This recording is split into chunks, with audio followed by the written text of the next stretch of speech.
The Libyan man accused in the Lockerbie bombing appeared in a U.S. court yesterday. That is Abu Aguila Mohammed.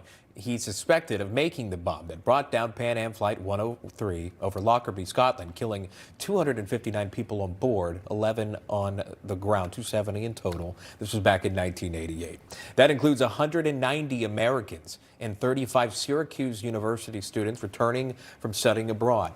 Now, according to a criminal complaint, the bomb was made inside a cassette recorder, placed in a suitcase, surrounded by clothes, brought to an airport in Malta, which was then smuggled onto a flight in Germany before being transferred to the Pan Am flight. The bomb exploding 31,000 feet in the cargo hold in the air. Prosecutors, though, saying with this suspect, they are not seeking the death penalty. Kara Weipz' brother was killed on that flight. She's also a president there of the victims of Pan Am Flight 103. Kara, thank you so much for coming on and facing this once again, so many years, 3 decades later plus. Before we get to your reaction of this, if you could tell us a little bit about your brother, what was he doing on that flight? Talk to us about him.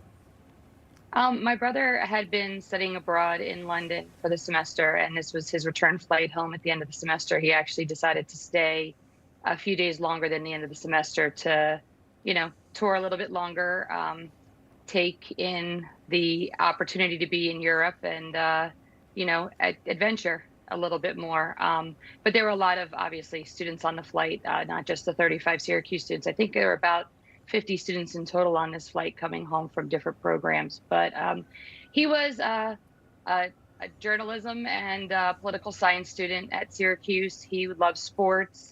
He loved his family, his friends. He loved to write. He loved to journal. And in fact, we were fortunate enough to receive many of his journals back.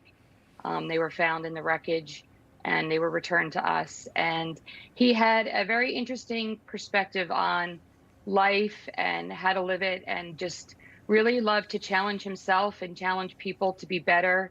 And we're blessed in the fact that we were able to get his writings back, because they're able to empower people and encourage people even today, 34 years later. Those who read them are moved by them and can take the lessons he learned and learned from them as well. Kara, when you think about this outcome, this news that the Libyan man here accused in this is appearing in court, there's an update here. I mean, decades go by. There must have been a point, and many that have covered this story that thought you may never see an update on this. Yet here we are today. When you saw the news come in, what went through your mind? Well, for me, I think it's a little bit different. There have been a small group of us that have been, since the charges were announced, have been meeting regularly with our government officials, have been traveling to DC and meeting regularly every 6 weeks, sometimes even more frequently, whether it's Zoom, in person, emails, calls, sometimes it seems daily, that have been, encouraging, pushing, gently nudging, but them to make this happen. They brought the charges forth on December 21st, 2020.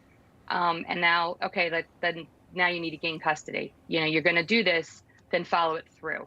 We're not just going to bring charges and let them, sit there. We're going to see this through the end. So that's what we've been working towards and fighting for. I mean, we've been fighting for over 3 decades, and there've been lots of family members over those 3 decades that have, fought for this. And part of it breaks my heart that a lot of them aren't here to see this day. So that's what has motivated many of us to keep fighting in their memory, as well as those who were killed on December 21st.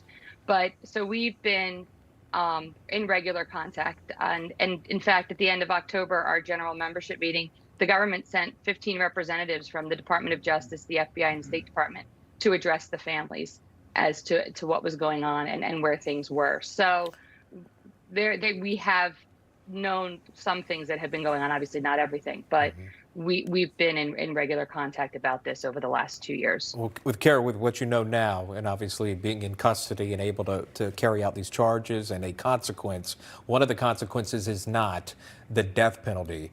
Do you agree with that? Do you disagree? Where's your heart on that? It really doesn't matter, my opinion on that, to be honest, because there's a lot of complexities. First and foremost, it's a moot point because it can't be on the table. Right. And therefore it doesn't. I think the main thing for this trial is to get to the truth. And that's what the families have been seeking since it came out on December 28th, 1988, that this was in fact a bomb that blew up Pan Am 103. So I think that the fact is we want the truth. We want to know how, why, who else was involved. Yeah. And that's what matters in this, is finding the truth as to, who else was involved and all the steps that were taken into bringing this about, this plot, bring down this plane. And that's what will bring the most peace to family members. I got to go. I just wanted to ask, as we move into the holiday season, what does all this mean to you? You've been following this for 3 decades. You've been in contact with God knows how many people, and you've known about what was going to happen. You knew charges would happen, but you needed this accused man into custody. Again, moving into this holiday season, it's about family. Where's your mind today? Where's your heart today? This has been a gigantic step. I mean, this is monumental in our quest for justice. And we have our memorial service in Washington on December 21st. And it's a chance for us. Obviously, we remember our loved ones. We remember our loved ones, all the time. It doesn't necessarily always have to be on the anniversary, or, it can be something as little as, my son graduating college and being upset that his uncle isn't there. But there are thousands of times that we miss our loved ones. But going forward, I think there is a small sense of peace this year, knowing that this man is in our country and is going to face justice here, and is going, and hopefully we will gain more peace by learning more information and getting to the truth as to what happened, to what and why our loved ones were murdered. Sensitive topic, and we appreciate you coming on here. I know it's been a struggle for you, for your family, for decades.